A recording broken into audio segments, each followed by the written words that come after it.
Anong ginagawa mo rito? Kailangan siya makausap. Nagpapahinga ang presidente. Nasaan ang presidente niyo? Di mo ba ako narinig?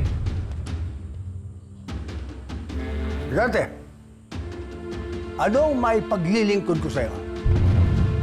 Nandito ako para mag-resign. Bilang hepe ng kapulisan.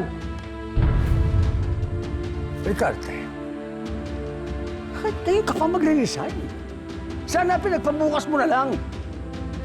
Bukas pa kita pwedeng palitan. Matagal ko na dapat ginawa to.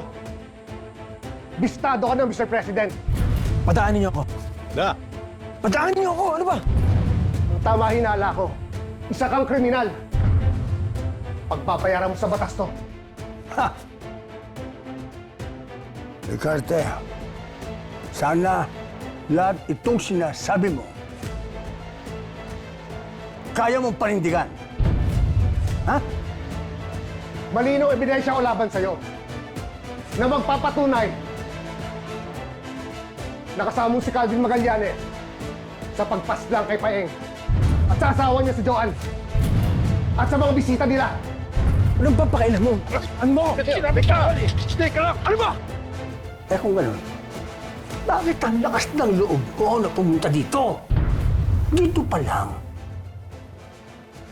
Pwede na kitang ipatumba.